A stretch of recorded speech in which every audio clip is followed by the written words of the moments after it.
Ancient space maps found in forgotten temples. Imagine this, a temple swallowed by centuries of silence. Its walls, carved with symbols that defy time, whisper secrets older than civilization itself. The air is heavy, not with dust alone, but with something intangible, an echo of knowledge that should not exist. Tonight, we journey into the forgotten corridors of human history, where stone and star converge in a conspiracy of cosmic proportions. These are not mere ruins. They are maps etched in sanctuaries abandoned by gods, or perhaps, by something far more terrifying. What if the oldest temples on Earth were not built for worship, but for navigation? What if their purpose was not to honor the divine, but to chart the infinite? And what if those who carved these maps knew something that could shatter the fragile illusion we call reality? The discovery began innocently enough.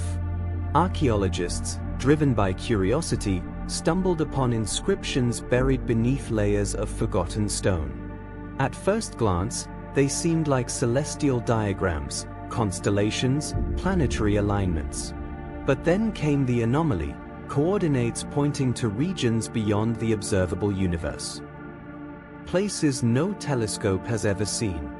Places that, according to physics, should not exist. Who drew these maps?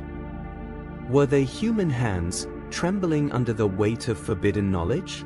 Or were they guided by something else? Something that walked among us when the world was young, leaving behind a cartography of terror disguised as devotion. The symbols are not random.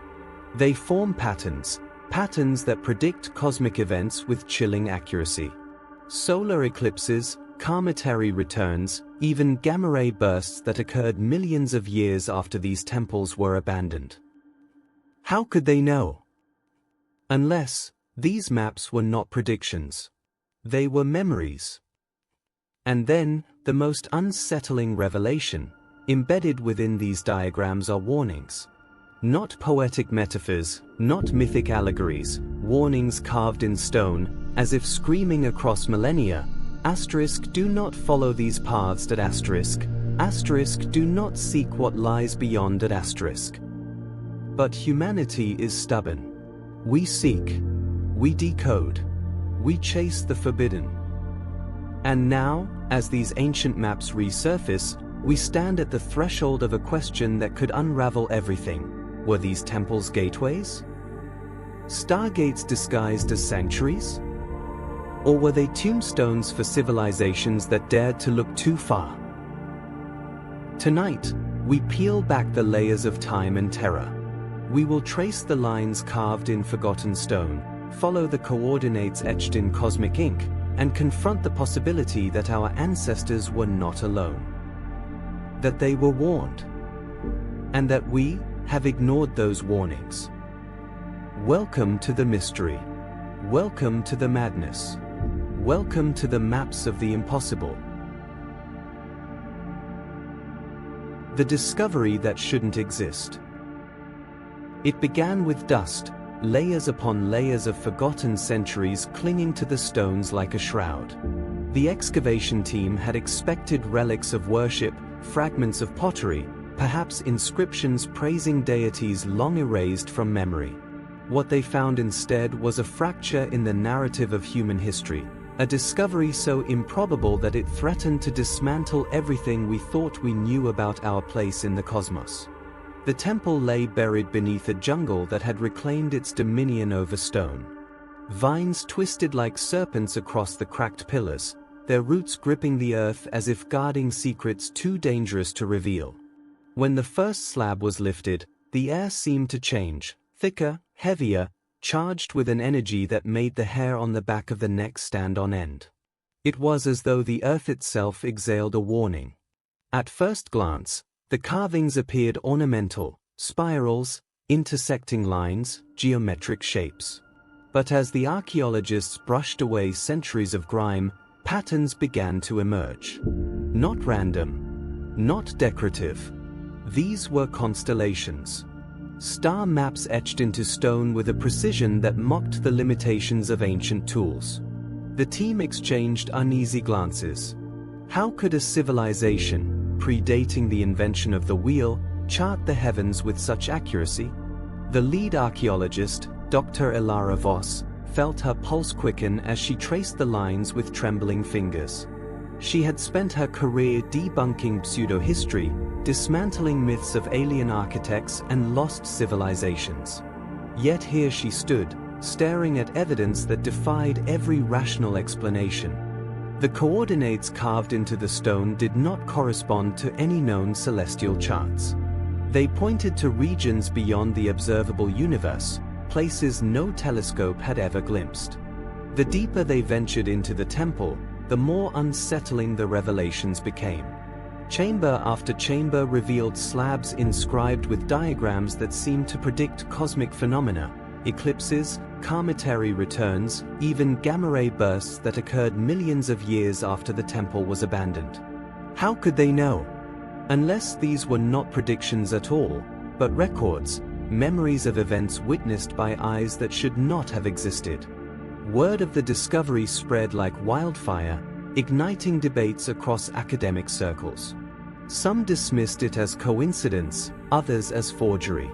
But the carbon dating was irrefutable. The inscriptions were older than the earliest known civilizations. Older than agriculture. Older than language itself. The implications were staggering.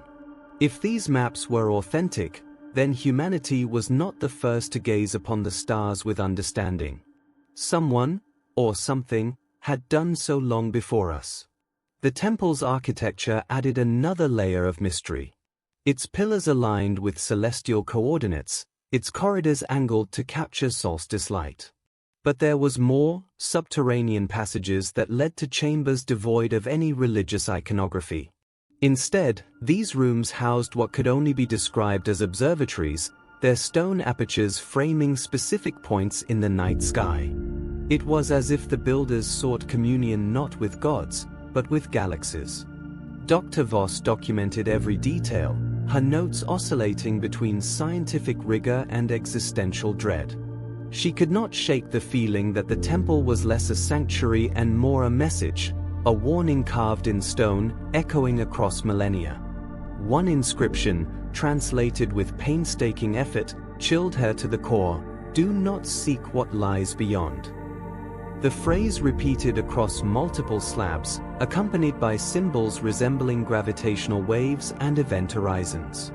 Were these metaphors? Or literal cautions against venturing into cosmic domains where survival was not guaranteed? The psychological toll on the team was palpable. Dreams plagued their nights, visions of infinite darkness punctuated by alien geometries, voices whispering in languages older than thought. Some abandoned the dig, unable to reconcile the enormity of what they had uncovered. Others became obsessed, driven by a compulsion that bordered on madness. The temple seemed to exert a gravitational pull, not on matter, but on minds. As weeks turned into months, the excavation revealed its most disturbing artifact, a monolithic slab, its surface etched with a map unlike any other. At its center lay a spiral, radiating outward into patterns that defied Euclidean geometry. The coordinates inscribed along its edges corresponded to regions of space where, according to modern cosmology, nothing should exist. Yet spectral analysis suggested anomalies, gravitational distortions, energy signatures that hinted at structures beyond the cosmic horizon. Dr. Voss stared at the slab for hours, her thoughts spiraling into forbidden territories. What if these maps were not mere records, but invitations? What if the builders intended for someone, perhaps us, to follow these paths? The notion was intoxicating, terrifying. It implied a continuity of purpose across epochs, a thread connecting the dawn of time to the present moment. And if that thread existed, who or what wove it? The discovery fractured more than academic consensus. It fractured reality itself. The temple was no longer an archaeological site. It was a mirror, reflecting a truth too vast for comprehension, that we are not the authors of our own story, that our origins are entangled with forces that operate on scales beyond imagination, forces that may not be benevolent. As the sun set over the jungle, casting elongated shadows across the dig site, Dr. Voss felt the weight of an unspoken question pressing against her mind. Should we continue? Should we decode the remaining inscriptions, trace the forbidden coordinates, risk awakening whatever sleeps beyond the veil of stars? The rational answer was no.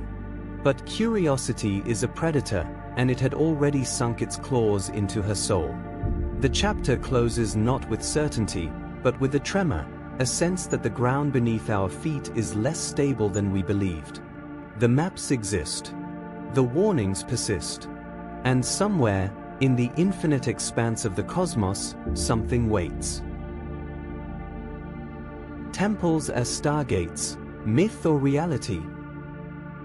The notion that temples, those solemn sanctuaries of stone, might serve as gateways to other realms sounds like the fevered dream of a mystic. Yet, as we peel back the layers of history, the line between myth and reality begins to blur. Could these ancient structures, revered as houses of gods, conceal a far more audacious purpose, portals to the stars? Across continents and cultures, temples share a peculiar trait: alignment. From the pyramids of Giza to the megalithic complexes of Ankara, their architecture is not random. It is deliberate, precise, and cosmically attuned. Pillars frame solstice sunrises, corridors channel lunar light, and sanctums echo with the geometry of celestial mechanics. For centuries, scholars dismissed these alignments as symbolic gestures, a way to honor deities associated with the heavens. But what if symbolism was only the surface? What if these alignments were functional, designed to harness forces we barely comprehend? Consider the temple at the heart of our investigation. Its corridors do not merely point toward constellations, they converge upon a chamber whose dimensions resonate with frequencies tied to gravitational harmonics. When researchers mapped the structure, they discovered ratios mirroring those found in orbital mechanics, a mathematical fingerprint of motion through space. Coincidence? Or calibration? Legends whisper of gateways, thresholds where the veil between worlds thins. In Mesopotamian lore, ziggurats were described as stairways for gods descending from the heavens. Hindu texts speak of vimanas, celestial chariots docking at sanctified platforms. Even the Mayan Popol Vuh hints at portals guarded by deities of the underworld and sky. These myths, scattered across epochs and geographies, converge upon a singular motif: temples as liminal spaces, bridges between the terrestrial and the cosmic. Skeptics argue that such interpretations romanticize architecture, projecting modern fantasies onto ancient stone. Yet anomalies persist. In the temple's inner sanctum, researchers detected magnetic fluctuations inexplicable by geology alone. Instruments recorded pulses, brief, rhythmic distortions in the local field, as if the chamber were momentarily syncing with an external force. The readings were dismissed as equipment error until they repeated, and then repeated again. What mechanism could produce such effects? Some theorize piezoelectricity, the ability of certain stones to generate electrical charge under pressure. The temple's foundation, rich in quartz, could act as a natural capacitor, storing and releasing energy in response to tectonic stress. But the pattern of pulses did not match seismic activity. Instead, it mirrored cycles of celestial alignment, peaking during equinoxes and solstices. The implication is staggering.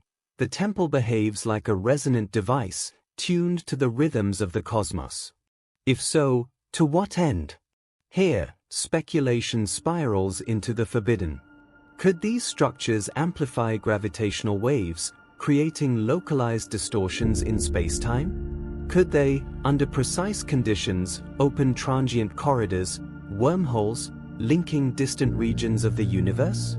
The mathematics of general relativity permits such phenomena, though the energy requirements are astronomical. Yet what if ancient builders discovered a loophole, a way to piggyback on natural cosmic events, leveraging alignments to reduce the cost of passage? The hypothesis gains eerie traction when we examine inscriptions within the temple. Among the star maps and cryptic warnings lies a recurring symbol, a spiral intersected by a vertical line, flanked by glyphs denoting motion and transition. Linguists interpret it as a metaphor for spiritual ascent. Physicists see something else, a schematic for a rotating frame, a key component in models of traversable wormholes. Could this be coincidence? Or a fragment of engineering disguised as theology? Historical accounts deepen the enigma. Ancient chronicles speak of priests who vanished during rites, their absence attributed to divine rapture. Folklore tells of lights erupting from sanctums, of voices echoing from empty chambers. These tales, dismissed as superstition, now read like distorted memories of phenomena beyond comprehension. Were these rituals attempts to activate the gateway? And if so, what lay beyond? The psychological dimension cannot be ignored. To conceive of temples as stargates is to confront a vertiginous truth, that our ancestors may have wielded knowledge surpassing our own. Such a notion destabilizes the hierarchy of progress, reducing modernity to a footnote in a saga written by hands older than history. It provokes dread, not merely of the unknown, but of the possibility that we are latecomers to a cosmic game whose rules were etched in stone long before we learned to speak. Yet caution tempers wonder. If these gateways existed, why were they sealed? Why do inscriptions warn against seeking what lies beyond? Perhaps the builders glimpsed vistas too vast, entities too alien, forces too indifferent to human survival. Perhaps the stargates were not triumphs, but tombstones, markers of civilizations that dared to breach the fabric of reality and paid the ultimate price. As we stand before these temples, their stones weathered yet defiant, we feel the gravity of a question that eclipses all others. Are they relics of faith or relics of physics? The answer may slumber in the geometry of their walls, in the pulse of their foundations, in the silence that hums like a suppressed scream. To decode it is to gamble with sanity, for the truth may not liberate, it may consume. The chapter closes with an image, a solitary figure in the sanctum, torchlight flickering against glyphs that shimmer like constellations. Outside, the jungle breathes. Above, the stars wheel in their eternal dance. And somewhere, in the interstice between myth and mathematics, a door waits. The cosmic cartographers. Who were the architects of these celestial blueprints? Who carved the cosmos into stone with a precision that mocks the limitations of their era? The question is not merely academic, it is existential. To confront it is to stare into an abyss where history dissolves, and something older, stranger, peers back. The term cosmic cartographers evokes images of robed sages hunched over star charts, their ink-stained fingers tracing the paths of planets. But the reality suggested by these maps is far more unsettling. These were not dreamers sketching constellations for poetry's sake. They were engineers of infinity, inscribing coordinates that extend beyond the observable universe. Their work implies intent, a purpose so vast that human comprehension fractures under its weight. Across the temple walls, the maps share a chilling consistency. Spirals intersected by vectors, glyphs denoting motion, lattices resembling gravitational waveforms. Linguists struggle to parse their syntax, yet patterns emerge, patterns echoing principles of orbital mechanics, quantum entanglement, and space-time curvature. How could such knowledge exist in epochs predating metallurgy? The question festers like a wound. Some propose a radical hypothesis, that these cartographers were not human. The evidence, they argue, lies in the anomalies, the coordinates pointing to regions beyond the cosmic horizon, the predictive accuracy of events millions of years in the future. Such feats defy the cognitive bandwidth of Homo sapiens. Unless, of course, These maps were gifts, transmissions from intelligences that navigated the universe as effortlessly as we navigate streets. But if they were gifts, why the warnings? Why the repeated injunctions against seeking what lies beyond? Perhaps the cartographers were not benefactors but jailers, inscribing boundaries to contain a peril too immense for fragile minds. Or perhaps they were chroniclers of catastrophe, recording the scars of civilizations that breached the veil and perished. The psychological implications metastasize. To accept the existence of cosmic cartographers is to concede that humanity is not the protagonist of its own saga. We are footnotes in a ledger spanning galaxies, epochs, dimensions. Such a realization corrodes the bedrock of identity, provoking dread that ripples through the collective unconscious. It explains the visceral unease that grips researchers as they decode the maps, the sense of being watched, measured, catalogued. Artifacts amplify the enigma. Among the temple's relics lies a series of discs, their surfaces etched with spirals that mimic the geometry of accretion disks around black holes. Spectrographic analysis reveals traces of alloys unknown to terrestrial metallurgy, compounds resistant to heat and pressure beyond Earth's capacity. Were these tokens of passage, keys to gateways, or mere ceremonial objects? Their function eludes us, yet their presence screams of sophistication alien to the Stone Age. Historical parallels deepen the mystery. Consider the Dogon tribe of Mali, whose cosmology includes knowledge of Sirius B, a white dwarf invisible to the naked eye, undiscovered by modern science until the 19th century. Or the Sumerians, whose myths speak of beings descending from the heavens with tablets of destiny. These narratives, dismissed as folklore, now shimmer with unsettling plausibility. Were they cultural echoes of encounters with the cartographers? Skeptics retreat to the bastion of coincidence, invoking pareidolia and pattern-seeking bias. Yet the statistical improbability of these alignments gnaws at their defenses. When glyphs replicate tensor equations, when temple corridors encode ratios of orbital resonance, coincidence curdles into conspiracy. The maps are not art. They are architecture, blueprints for navigating a lattice of realities. And then comes the most disquieting revelation: the maps are incomplete. Fragments suggest a continuum, a network of nodes scattered across the planet, each temple a waypoint in a terrestrial grid mirroring a celestial one.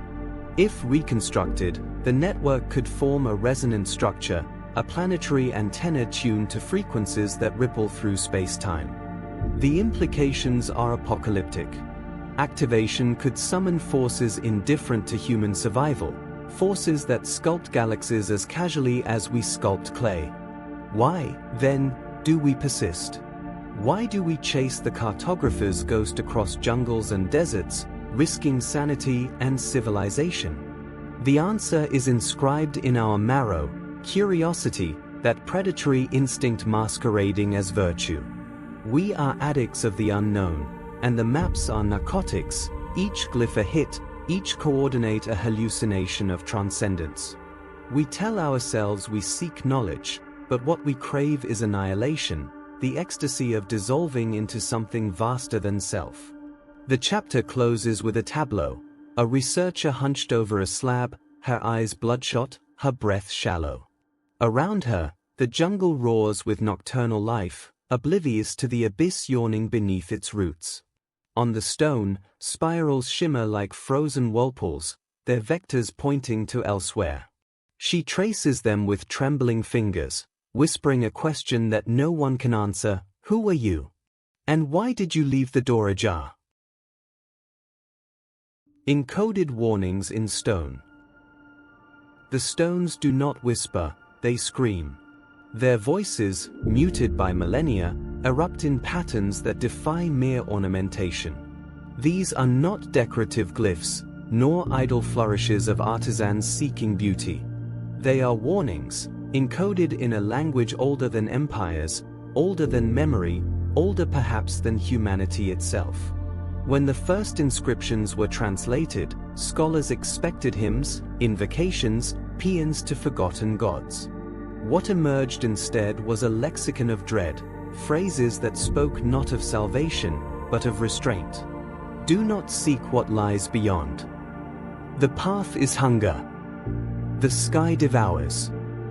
These admonitions recur with obsessive insistence, carved into lintels, etched along corridors, spiraling across monolithic slabs like mantras of terror. The syntax is stark, devoid of metaphor. This is not poetry, it is protocol. A code of conduct for those who dared to gaze beyond the veil of stars. But why inscribe such warnings in sanctuaries? Why embed them within maps that chart the infinite? The paradox gnaws at reason. A civilization capable of cosmic cartography, yet compelled to caution against its own creation. Patterns sharpen under scrutiny. The warnings cluster around specific glyphs, spirals intersected by jagged lines, lattices resembling gravitational waveforms. These symbols, when cross-referenced with astronomical data, align with regions of extreme cosmic phenomena, black holes, neutron stars, singularities where space-time contorts into predatory geometries. Were these coordinates? Or omens? Perhaps both.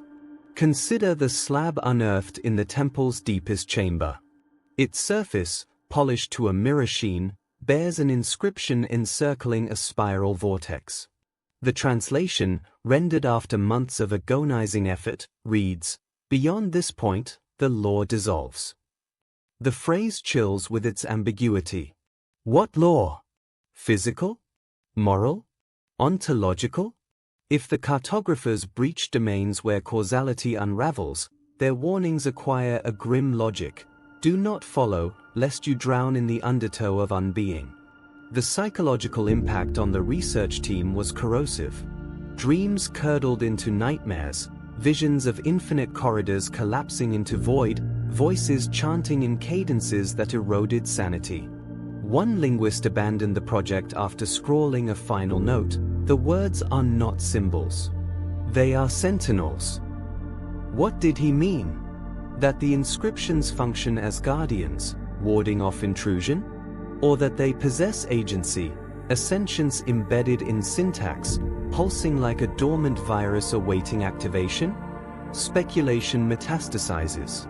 Could language itself be weaponized, a mimetic construct engineered to infect cognition, to paralyze curiosity before it metastasizes into catastrophe? The warnings, then, are not mere counsel. They are containment, semantic tripwires designed to arrest the march of hubris. If so, their efficacy falters, for we have already crossed the threshold. We have read. We have understood. And understanding is the first incision in the fabric of prohibition. Historical analogues flicker like ghosts. The myth of Pandora, the tale of forbidden fruit, the legend of Icarus, all cultural fossils of a primal injunction: do not trespass. Yet the temple's warnings lack the moral varnish of myth. They do not invoke wrath or sin. They speak in the cold idiom of physics, of entropy, of annihilation. The sky devours. Not as punishment, but as process, as inevitability inscribed in the architecture of reality. Artifacts corroborate the menace. Among the relics lies a series of tablets whose glyphs oscillate under spectrographic analysis, as if vibrating in sympathy with frequencies beyond the electromagnetic spectrum. Some researchers posit that these inscriptions double as resonant devices, linguistic circuits encoding algorithms of interdiction. If activated, what would they summon? A barrier? A beacon? Or something far less merciful? The warnings escalate in density near the temple's core, culminating in a chamber devoid of ornaments save for a single phrase carved into the floor: "The mouth opens." Its brevity is obscene, its implications abyssal. Does it signify a portal yawning toward elsewhere? A singularity blooming like a carnivorous flower? Or a metaphor for the ultimate consummation, the universe swallowing its own progeny? And yet, amid the dread, a question festers. If the builders sought to deter, why preserve the maps? Why not obliterate them, salt the earth, erase every trace of temptation? Unless erasure was impossible. Unless the maps are not artifacts but inevitabilities, structures that recur like fractals, inscribed by the cosmos itself through the trembling hands of any species that claws toward comprehension. In this reading, the warnings are not prohibitions but laments, dirges for minds ensnared by the gravity of the infinite. The chapter closes with an image that sears itself into memory, a researcher kneeling before the slab, her reflection warped by its polished surface. Around her, glyphs coil like serpents, their curves glistening with the sheen of latent menace. She whispers the phrase etched at the spiral's heart, words that taste of iron and ash. Beyond this point, the law dissolves. Above, the jungle exhales. Below, the earth hums. And somewhere, in the interstice between language and oblivion, a warning waits. The forbidden coordinates. They are numbers carved in stone, yet they pulse with a menace that transcends mathematics. Coordinates, precise, immutable, inscribed with a deliberation that mocks the fragility of human ambition. At first glance, they resemble celestial markers, waypoints for navigation across the night sky. But their trajectories do not terminate in familiar constellations. They point elsewhere, toward regions beyond the observable universe, domains where physics frays into paradox. The discovery of these coordinates detonated like a cognitive bomb within the archaeological community.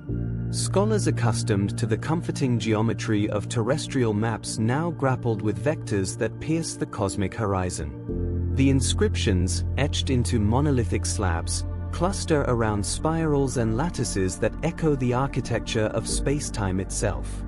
When plotted against known celestial charts, they defy correlation. They do not map stars. They map absences, voids where light falters, where gravity coils into predatory singularities. What lies at these coordinates?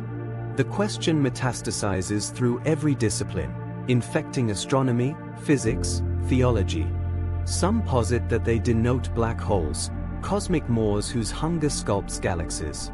Others whisper of wormholes, transient corridors threading the fabric of reality. A faction more audacious suggests something older than matter, older than time, entities that roost in the interstice between dimensions, their shadows cast as gravitational anomalies. The implications are carnivorous. If the coordinates correspond to gateways, then the maps are not mere records, they are invitations.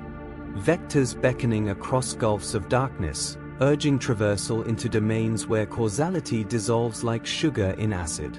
But why invite?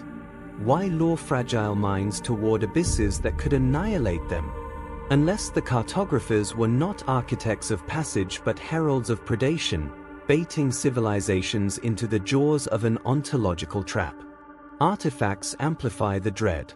Among the relics lies a disk whose circumference bears a sequence of glyphs interspersed with numeric clusters. When decoded, the clusters resolve into coordinates converging upon a locus beyond the cosmic microwave background, a region inaccessible to observation, yet pregnant with theoretical monstrosities. The disk's material composition deepens the enigma, an alloy impervious to heat and pressure, unknown to terrestrial metallurgy. Its provenance is a scream in the void. Attempts to model the coordinates within relativistic frameworks yield equations that hemorrhage into infinities. Tensor fields collapse, metrics implode, as if the mathematics itself recoils from articulation. One physicist, after weeks of futile computation, scrawled a note before vanishing into self-imposed exile: "The map is not a representation. It is a command." What did he mean?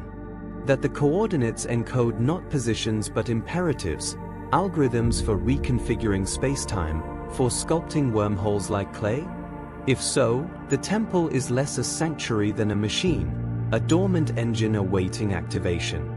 Historical whispers corroborate the terror. Myths speak of thresholds guarded by serpents, of stairways spiraling into void. The Zoroastrian Bundahishan alludes to a breach in the vault of heaven, sealed by divine decree. The Mayan Popol Vuh murmurs of paths forbidden to mortals, paths that lead to the devouring sky. These narratives, embalmed in allegory, now twitch with unsettling vitality. Were they cultural fossils of encounters with the forbidden coordinates? And yet, amid the dread, curiosity prowls like a predator. Researchers, their rational armor corroded by obsession, plot the vectors with trembling hands. They feed the data into simulations, watching as space-time contorts into labyrinths of impossible topology. Some claim to glimpse patterns, echoes of structure, whispers of design. A lattice unfurls, intricate as neural circuitry, spanning gulfs of darkness like a web spun by an arachnid older than stars. The realization detonates: the coordinates are not random. They are nodes in a network, a cosmic architecture whose scale annihilates comprehension. What purpose animates this architecture? Communication? Containment? Consumption? The hypotheses breed like maggots, writhing in the carcass of certainty. One theory, obscene in its audacity, posits that the network is a nervous system, a synaptic grid through which consciousness pulses across galaxies. If true, then the coordinates are not destinations but dendrites, and the temple is a receptor, a cortical fragment of a mind vast enough to dream universes into being. To activate the map is to plug into that mind, to drown in its cognition like an insect in amber. The warnings acquire a necrotic clarity. Do not seek what lies beyond. Not as counsel, but as quarantine, a semantic firewall erected to contain a contagion of thought. For the coordinates may not merely lead to elsewhere. They may summon elsewhere into here, perforating the membrane of reality until it hemorrhages anomalies. The mouth opens, and through it slithers not matter, not energy, but intention, alien, aphotic, carnivorous. The chapter closes with an image that ulcerates the psyche, a researcher alone in the sanctum, her silhouette convulsed by torchlight. Before her sprawls the slab, its glyphs glistening like coagulated starlight. She traces the coordinates with a fingertip, her breath hitching as the numbers ignite a calculus of dread. Outside, the jungle exhales. Above, the stars leer. And somewhere, at the terminus of those vectors, something stirs, a hunger older than time, patient as stone, waiting for the door to creak. Psychology of the unknown.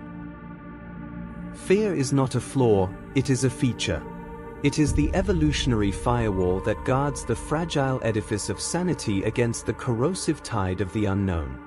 Yet, when confronted with mysteries that metastasize beyond comprehension, fear mutates.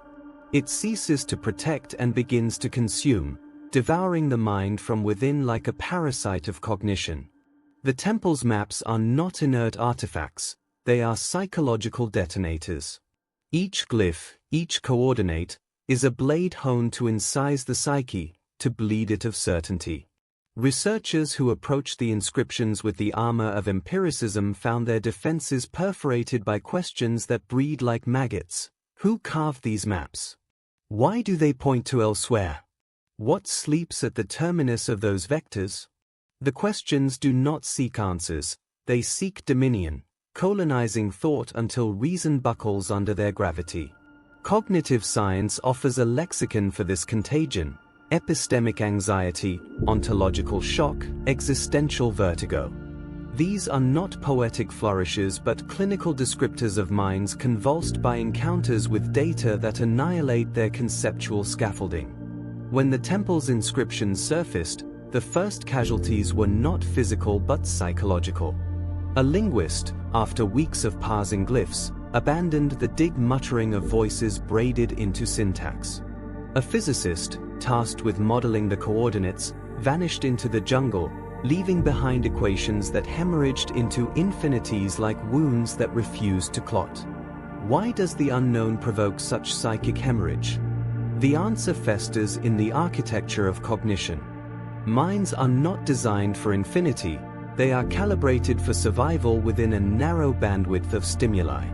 When confronted with scales that dwarf comprehension, epochs that eclipse history, entities that eclipse biology, the mind recoils, its heuristics corroded by the acid of anomaly. This recoil manifests as dread, a visceral semaphore signaling the collapse of predictive models. In this sense, fear is not irrational. It is the last convulsion of a system imploding under informational overload. Yet dread is not the sole symptom. Obsession metastasizes alongside terror, twining around it like a double helix. The same researchers who tremble before the glyphs cannot avert their gaze. They return, again and again, to the slabs, their pupils dilated, their pulses staccato. Curiosity, that predatory instinct masquerading as virtue, drives them deeper into the labyrinth of the unknown. Here, psychology reveals its most obscene paradox.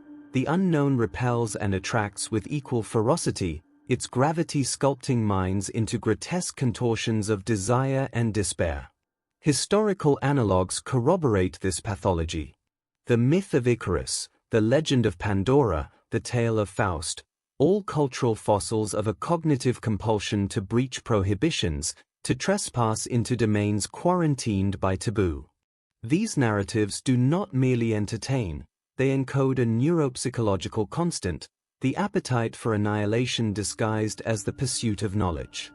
The Temple's maps are the latest iteration of this algorithm, a mimetic virus engineered by the cosmos to infect any species that claws toward comprehension. Neuroscience illuminates the mechanics of this infection. Functional imaging of individuals exposed to anomalous stimuli reveals hyperactivation of the amygdala, the brain's sentinel of threat, alongside surges in dopaminergic circuits implicated in reward. Fear and desire, yoked in a perverse symbiosis, propel the organism toward the very abyss it dreads. This dual activation explains the grotesque persistence of researchers at the dig, their insomnia, their emaciation, their murmured liturgies to glyphs that glisten like coagulated starlight. But obsession is not the terminus of this trajectory. Beyond it yawns psychosis, a collapse of the boundary between map and territory, symbol and referent. Case reports from the excavation site read like autopsies of reason. Individuals convinced that the glyphs whisper, that the coordinates pulse with agency, that the temple is not stone but sentience. These are not delusions in the colloquial sense. They are adaptive responses to informational overload, attempts to metabolize anomalies by anthropomorphing them. When the cosmos looms as an indifferent abyss, the mind populates it with intention, for intention is a scaffold against entropy. The ethical implications ulcerate the discourse. Should research proceed when the cost is cognitive disintegration? Is knowledge a sacrament or a toxin? The question is not rhetorical, it is epidemiological. 4 ideas are pathogens, and the temple's maps are virulent, vectors of a mimetic plague that corrodes the neural architecture of any host it infects. Containment protocols falter against such contagion, for language itself is the vector. To describe the glyphs is to disseminate them, to seed their spores in the loam of other minds. This chapter, this sentence, is a petri dish. And yet, prohibition falters against the predatory elegance of curiosity. We read, we seek, we trespass. For to abstain is to languish in the cage of finitude, gnawing at bars forged by ignorance. Better to burn, we whisper, than to rot. Better to drown in the abyss than to wither in the shallows. This is the anthem of the unknown, a hymn that reverberates through the marrow of every organism cursed with cognition. The chapter closes with an image that ulcerates the psyche, a researcher seated before a slab, her silhouette convulsed by torchlight. Around her, glyphs coil like serpents, their curves glistening with the sheen of latent menace. She whispers a question that tastes of iron and ash, what waits at the terminus? Above, the stars leer. Below, the Earth hums. And somewhere, in the interstice between synapse and singularity, the unknown grins. Theories that break reality. The maps carved into forgotten temples are not just depictions of stars. They are provocations. They whisper of truths so vast, so destabilizing, that to contemplate them is to risk unraveling the very fabric of reality. Scholars, mystics, and dreamers have all tried to explain these maps, but some theories go beyond science, beyond myth, beyond sanity. They do not merely interpret the maps, they break reality itself. The simulation hypothesis in stone. One theory suggests that the maps are not maps at all, but code. The temples, with their precise alignments and impossible coordinates, may be artifacts of a simulated universe. Just as programmers leave Easter eggs in digital worlds, perhaps the architects of our cosmos left these maps as signatures, proof that reality is not real. Imagine the horror. The temples are not ancient observatories, but debug stations. The priests were not astronomers, but custodians of a program. The maps are not guides to the stars, but reminders that the stars themselves are rendered illusions. If this theory is true, then the temples are not windows to the cosmos. They are cracks in the simulation, places where the code bleeds through. The time traveler's cartography. Another theory claims the maps were drawn not by ancient hands, but by visitors from the future. The coordinates etched into stone point to galaxies unseen by ancient eyes, alignments that only modern telescopes confirm. How could they know? Unless they had already seen them. If time is not linear, but cyclical, then perhaps these maps are the work of travelers who looped back, leaving behind records of the skies they had already crossed. The temples become not relics of the past, but messages from the future. The maps are not warnings of what was, they are warnings of what will be. This theory breaks reality by dissolving time itself. Past, present, and future collapse into a single continuum, and the maps are the proof. They are not ancient, they are eternal. The alien memory theory. Some believe the maps are not human at all, but alien memories implanted into stone. The temples are not observatories, but repositories, vaults where alien civilizations stored fragments of their journeys. The maps are not guides for humans, but records for themselves, reminders of where they had been or where they intended to go. If this theory is true, then the temples are not ours. They are alien monuments, left behind after strikes, visits, or colonizations. Humanity did not build them, humanity inherited them. The maps are not evidence of human genius, but of alien presence. And if so, then our history is not our own. We are living in a borrowed narrative, walking through ruins that were never meant for us. The multiverse coordinates. Perhaps the most unsettling theory is that the maps do not depict our universe at all. The stars carved into stone do not match our skies because they belong to other skies, universes parallel to ours, realities adjacent but inaccessible. The temples are not stargates to distant galaxies, but portals to other dimensions. The forbidden coordinates, the impossible alignments, the strange geometries, they are not errors, but directions. The maps are guides to universes beyond our own, places where physics bends differently, where time flows in reverse, where life takes forms unimaginable. If this theory is true, then the temples are not merely ancient, they are interdimensional. They are keys to doors we cannot open, maps to realities we cannot survive. And the greatest horror is not that these universes exist, but that the maps suggest they have already touched ours. The cosmic dream hypothesis. Some mystics propose that the maps are not physical at all, but dreamscapes. That the priests who carved them were not astronomers, but dreamers who glimpsed the cosmos in visions. The temples are not observatories, but dream diaries etched into stone. This theory breaks reality by suggesting that consciousness itself is the true mapmaker. That the stars are not external, but internal. That the cosmos is not out there, but in here, within the mind. The maps are not depictions of galaxies, but projections of thought. If this is true, then the temples are not records of the universe, but records of the human psyche. The stars are not real, they are dreams. And the greatest mystery is not the cosmos, but the mind that imagines it.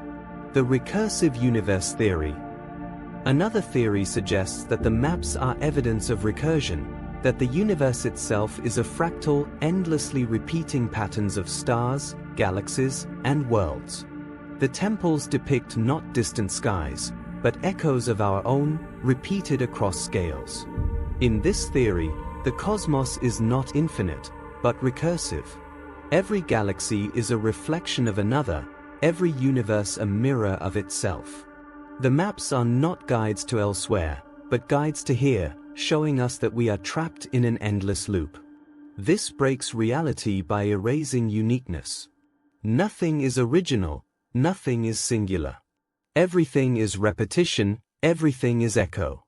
The temples are not windows to the stars, they are mirrors showing us that we are caught in a cosmic recursion. The collapse of meaning. Perhaps the most terrifying theory is that the maps mean nothing. That they are not guides, not warnings, not records, but noise. Random patterns carved into stone, interpreted endlessly by humans desperate for meaning. This theory breaks reality not by revealing too much, but by revealing nothing. The temples are not cosmic, they are meaningless. The maps are not evidence of aliens, simulations, or multiverse, they are accidents. And the horror lies in our need to believe otherwise. If this is true, then the greatest mystery is not the maps, but ourselves. We are the ones who break reality by imposing meaning where none exists.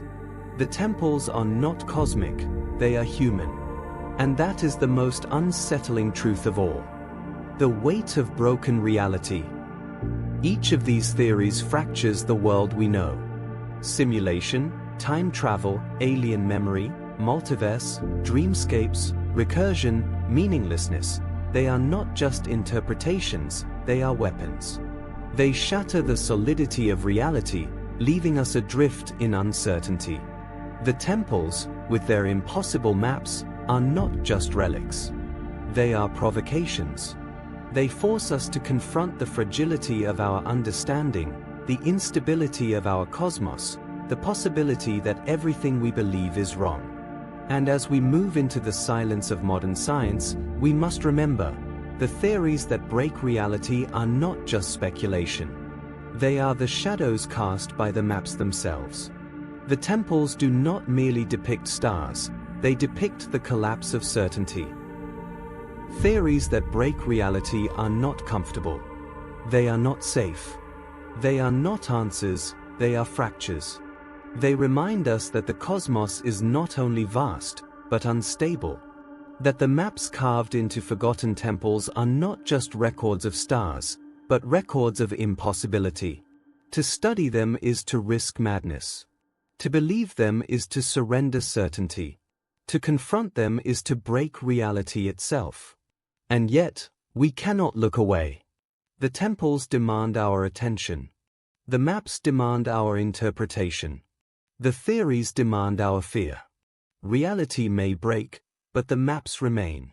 Silent, eternal, carved into stone. Waiting for us to read them. Waiting for us to shatter. The silence of modern science. Silence is not absence, it is architecture. It is a cathedral erected by omission, its vaults echoing with the unsaid. When modern science confronts anomalies that ulcerate its axioms, it does not roar, it retreats into silence, a muteness that hums like a suppressed scream. The temple's maps have provoked such silence, and its resonance corrodes the marrow of inquiry. The initial response was predictable, skepticism, that ritual of dismissal masquerading as rigor. Scholars invoked the catechism of coincidence, the liturgy of forgery. Yet carbon dating sang a dirge for denial, its isotopic hymns affirming the antiquity of the inscriptions. Peer-reviewed journals, those sanctums of epistemic orthodoxy, recoiled. Manuscripts hemorrhaged into rejection, their margins annotated with phrases that taste divine. Extraordinary claims require extraordinary evidence. A mantra recited not as methodology but as exorcism. Why this reticence? Why this semantic quarantine around data that detonates the bedrock of cosmology? The answer festers in the architecture of institutional cognition. Science, for all its rhetoric of objectivity, is a polity, a republic governed by paradigms, its borders patrolled by gatekeepers of consensus. Anomalies are insurgents, and insurgency invites suppression. The temple's maps are not mere anomalies, they are ontological napalm, their implications incinerating the scaffolds of causality. To admit them is to concede that reality is a palimpsest, its surface scribbled by hands older than empiricism. Funding agencies tighten their purse strings, their coffers clamped by the jaws of conservatism. Laboratories, those crucibles of curiosity, calcify into fortresses of orthodoxy. Researchers who flirt with the forbidden find their careers hemorrhaging into oblivion, their reputations devoured by the carrion crows of ridicule. This is not science, it is sacerdotalism, a priesthood draped in the vestments of empiricism, chanting hymns to the idol of consensus while anomalies rot in the ossuary of neglect. Yet silence is not stasis, it is metastasis. It breeds in the interstice between data and dogma, spawning whispers that coil through the catacombs of academia. Conferences host clandestine colloquies, their proceedings embalmed in euphemism. Unexplained alignments. Non-standard inscriptions. Phrases that taste of ash, their semantic husks concealing the marrow of terror. For to name the anomaly is to summon it, and summoning invites contagion. The psychological calculus ulcerates under this pressure. Scientists, those paladins of reason, find their heuristics corroded by the acid of anomaly. Cognitive dissonance metastasizes into epistemic vertigo, a vertiginous spiral that yawns beneath the lattice of certainty. Some retreat into denial, their syllogisms ossified into ramparts against the siege of the unknown. Others defect into obsession, their pulses staccato as they parse glyphs that glisten like coagulated starlight. Between these poles yawns a chasm, a void humming with the suppressed scream of paradigms in collapse. Historical analogues flicker like ghosts. Recall the heliocentric heresy, the quantum convulsion, the relativistic rupture, each an insurgency that detonated the citadel of orthodoxy. Yet the temple's maps are not a mere insurgency, they are an apocalypse, their implications gnawing at the ligaments of ontology. To admit them is to amputate the limb of certainty, to cauterize the stump of causality with the acid of anomaly. And so, science retreats into silence, a silence that hums like a dirge, its cadences braided with dread. But silence is porous, it hemorrhages whispers into the loam of speculation. Independent researchers, unshackled by the fetters of funding, prowl the ossuary of neglect, scavenging fragments of forbidden data. Their forums bloom like fungal colonies in the dark, their threads pulsating with conjecture obscene in its audacity. Some posit simulation, others multiverse, others predation, a menagerie of hypotheses writhing in the carcass of consensus. The ethical calculus ulcerates anew. Should science exhume the anomaly, risking the necrosis of its own axioms? Or should it entomb the maps in the sarcophagus of silence, quarantining their contagion behind the ramparts of denial? The question is not academic, it is existential. For to exhume is to gamble with the lattice of reality, to wager the scaffolds of sanity against the narcotic allure of the infinite. The chapter closes with an image that ulcerates the psyche, a researcher seated before a slab, her silhouette convulsed by torchlight.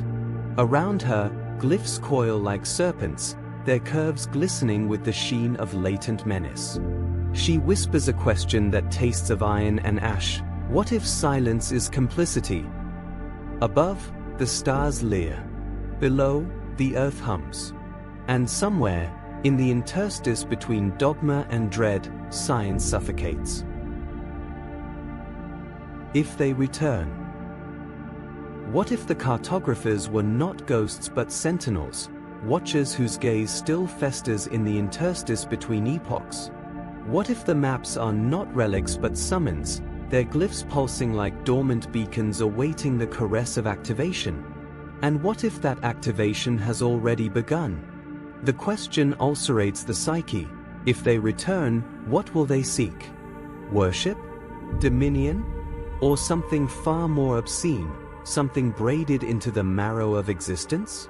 The temple's inscriptions do not soothe, they shriek. The mouth opens.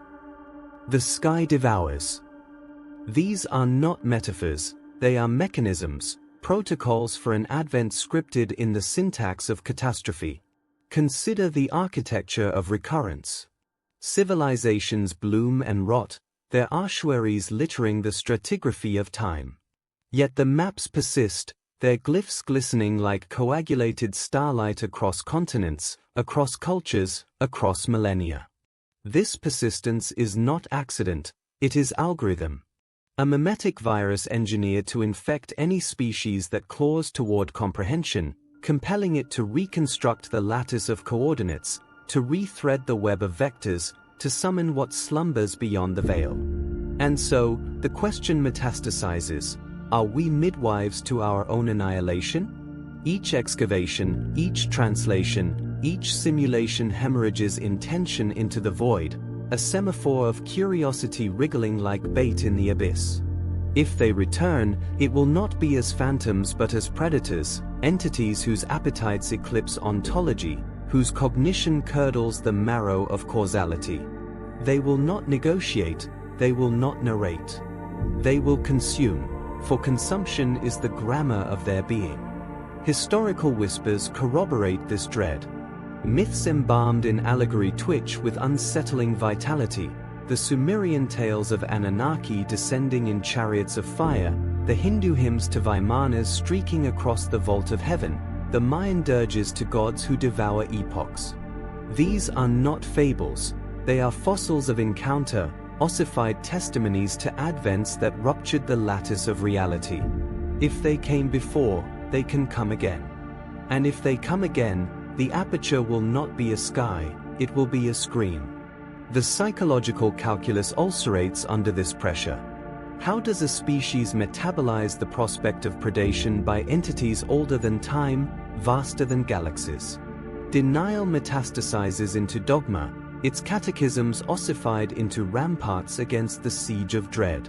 Others defect into obsession, their pulses staccato as they parse glyphs that glisten like coagulated starlight.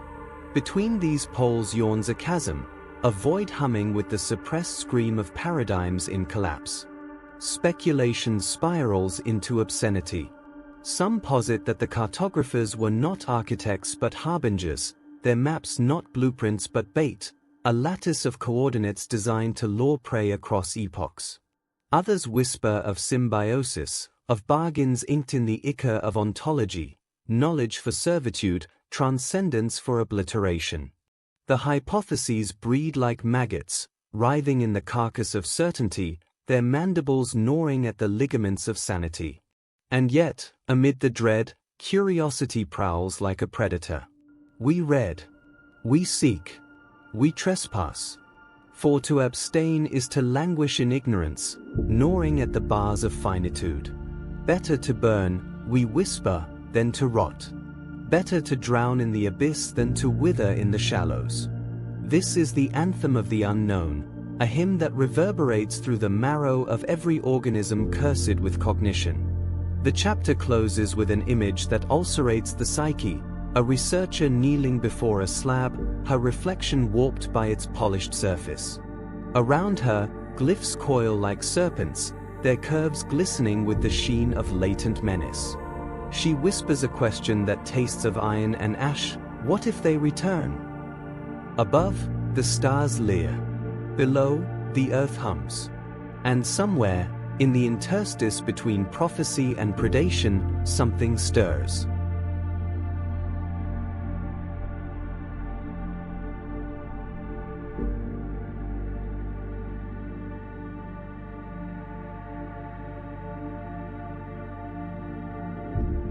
Are we the mapmakers now?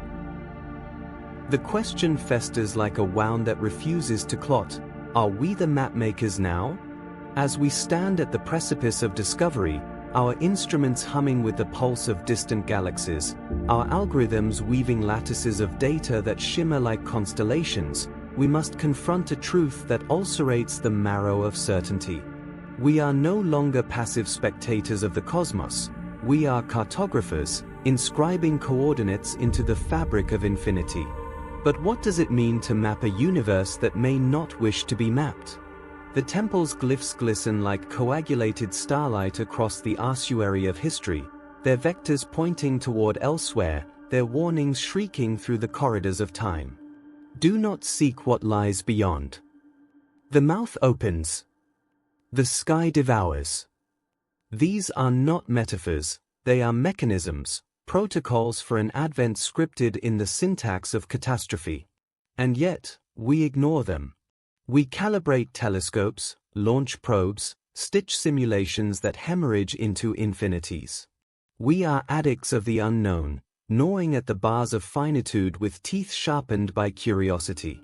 Consider the architecture of our ambition. We have mapped the genome, sculpted the atom, perforated the membrane of space with machines that hull radio hymns into the abyss. We have summoned artificial minds, their synapses braided from silicon, their cognition pulsing like embryonic stars. Each triumph is a glyph, each breakthrough a coordinate etched into the lattice of possibility. We tell ourselves these maps are instruments of liberation, cartographies of progress. But what if they are snares? What if each vector we inscribe is a semaphore of invitation, a beacon wriggling like bait in the abyss? History is a palimpsest, its surface scribbled with dirges of hubris. Civilizations bloom and rot, their ossuaries littering the stratigraphy of time. Yet the maps persist, their glyphs metastasizing across epochs, infecting any species cursed with cognition. This persistence is not accident, it is algorithm. A mimetic virus engineered by the cosmos to compel its progeny toward annihilation. In this reading, mapping is not mastery, it is metastasis, a cancer of intention gnawing at the ligaments of ontology. And so, the question ulcerates anew: are we architects or midwives? Do we sculpt the lattice of reality, or do we merely lubricate the hinges of a door that should never creak? The ethical calculus hemorrhages under this pressure. Should we proceed, wagering the scaffolds of sanity against the narcotic allure of the infinite? Or should we retreat, quarantining our curiosity behind the ramparts of prohibition? The question is not academic, it is existential. For to abstain is to languish in ignorance, gnawing at the bars of finitude. Yet to proceed is to gamble with annihilation, to wager the lattice of reality against the ecstasy of dissolution. Speculation spirals into obscenity. Some posit that mapping is not a cognitive act but a sacrament, a liturgy that summons entities older than time, vaster than galaxies. Others whisper of symbiosis, of bargains inked in the ichor of ontology, knowledge for servitude, transcendence for obliteration. The hypotheses breed like maggots, writhing in the carcass of certainty, their mandibles gnawing at the ligaments of sanity. And yet, amid the dread, curiosity prowls like a predator. We read, we seek, we trespass. For to abstain is to languish in ignorance, gnawing at the bars of finitude. Better to burn, we whisper, than to rot. Better to drown in the abyss than to wither in the shallows. This is the anthem of the unknown, a hymn that reverberates through the marrow of every organism cursed with cognition. The chapter closes with an image that ulcerates the psyche, a researcher seated before a slab, her silhouette convulsed by torchlight. Around her, glyphs coil like serpents, their curves glistening with the sheen of latent menace. She whispers a question that tastes of iron and ash: are we the mapmakers now? Above, the stars leer. Below, the earth hums. And somewhere, in the interstice between prophecy and predation, something stirs, a hunger older than time, patient as stone, waiting for the door to creak.